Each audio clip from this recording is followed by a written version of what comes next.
Pour moi, le pouvoir, on ne peut plus fragiliser. L'opposition a une occasion en or, hein, selon moi. Parce qu'Alassane Ouattara est fragilisé. Bon, on parle de son bilan. Bon, la capitale n'est toujours pas à Yamoussoukro. On n'a pas 20 ministres. On a promis le plein emploi.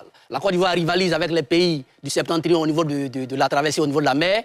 On a promis des quartiers précaires ultra développés. On a vu ce qu'il est déguerpi. Le bilan, pour moi, il est... Je ne dis même pas qu'il est discutable. Le bilan du président ne parle pas totalement sa faveur. Il y a plusieurs promesses qui n'ont pas été accomplies. Ce qui joue en faveur du président, là je rejoins Guillaume, c'est l'opposition.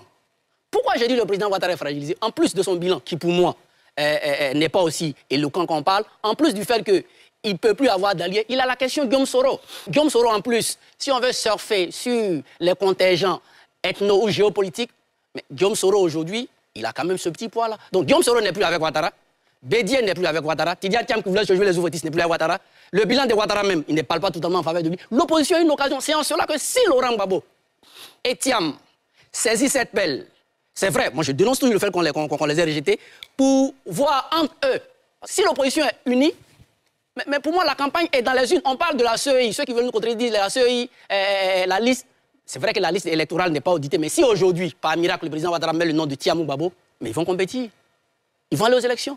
Donc il serait intéressant de se faire dessus. Donc pour moi, les grands enjeux, je résume, la réconciliation prend un coup avec l'exclusion de Laurent Gbagbo et de Thiam, mais ils peuvent rebondir pour mettre la nation. Parce que s'ils estiment que les Ivoiriens souffrent, le dernier communiqué du PPACI, du comité central, parle de plus de, je crois, 113 détenus. Que gagne-t-on? Ce n'est pas avec le boycott que ces 113 détenus vont sortir. On ne dit pas que s'ils participent, ils gagnent, mais en peut-être boostant un candidat, ils ont la possibilité de rompre avec ce système qu'ils dénoncent. Moi, c'est ce que je peux dire à ce niveau. Abonnez-vous dès maintenant à nos canaux d'information Bénéfique News. Comme ça, vous ne manquerez rien de ce qui arrive.